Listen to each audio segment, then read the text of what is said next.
My name is BJ. Well, nice to meet you, PJ. Nice to meet you. I'm the president of Primrose. I'm talking to you from Aberdeen, South Dakota. Oh, my land, you came along. You've come a long way. It's quite a ways away, isn't it? Yes. Yeah. Well, thanks for spending some time with me today. Thank you. Yeah, can you tell me about, I believe you were a nurse in the Army. Can you tell me about that? How did you decide to do that? Well, I entered nurses training in September of 41, and Pearl Harbor was in December of 41. So we were the nursing staff at Mount Carmel as students.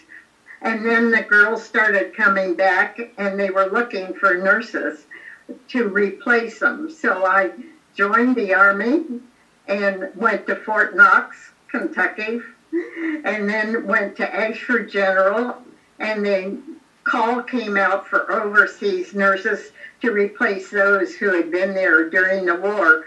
So I volunteered, and we went by troop train from South Carolina to Boston. I got on a ship in December in Boston and sailed for Le Havre, France. Wow. And we hit France, and we were the Army of the occupation, as you probably know. And when we hit our camp, it had gravel paths with the instructions, do not leave gravel paths because we haven't been cleared of landmines. Oh, wow.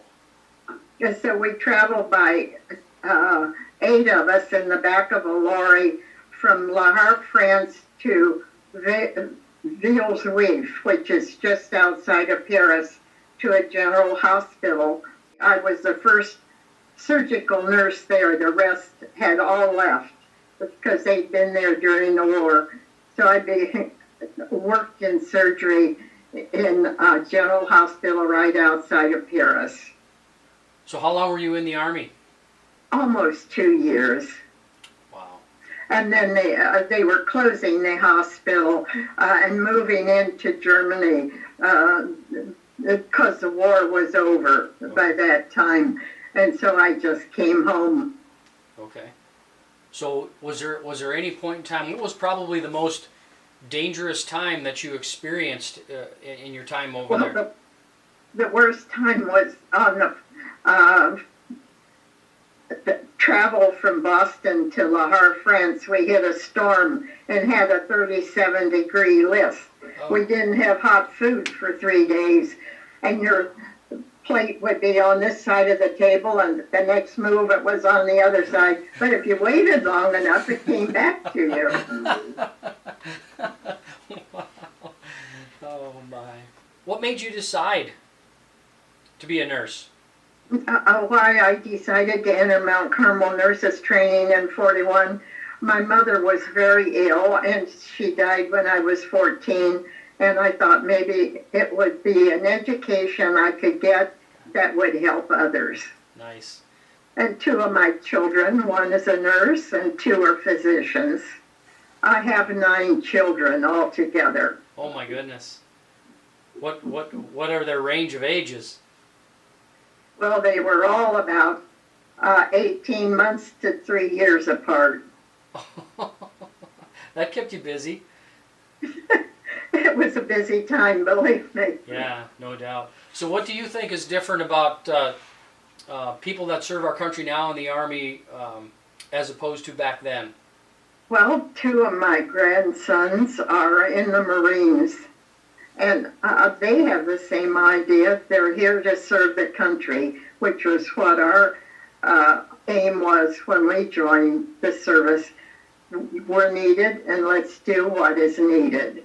I sure appreciate the time and effort that you put into serving our country way back then, and I appreciate you being a nurse. You know, we've got a lot of nurses at Primrose around the country, and I just visited with a few of them that are visiting here at the home office today, and I told them how important it is to have people like that are willing to serve and to take care of people. Nurses have great big hearts, and they care about people, and I can appreciate what you do as a nurse. And I also very much appreciate what you did as a nurse in the Army, serving our country. Well, thank you very much. We were needed, and I'll show you a picture of what I look like. Oh, wow. Where was that picture taken? It was taken on the steps of the Sacre-Cœur in Paris, France. I was in Paris when Eisenhower, Churchill, and de Gaulle relit the light in the Arc de Triomphe. Oh, no kidding. That's really cool. The French had put the light out when the Germans occupied the city of Paris. Yeah. And so when it was relit, there was a big celebration. Oh my, I'm sure there was. I've never been to Paris, so you're one up on me there. Well, it's changed since then. Oh yeah. Because we only had, it was mostly bicycles because gasoline was not available, and the women's shoes were wooden soles because there wasn't the leather. Yeah. Yeah. You could hear them clacking all over the place. Yep. That's pretty interesting. Well, Lola, thank you very much for your time today, and thank you for telling me your story. I really enjoyed it. And again, thanks for being a nurse, and thank you for your service to our country. Well, thank you for what you're doing, taking care of us here. We sure try. I'm delighted to be here. Everybody's so kind and gentle, and to see that our needs are all met. Well, Thank you. That's good to hear, and thanks for being part of Primrose. I appreciate it. Thank you. All right. Bye now. Bye now. Have a good day.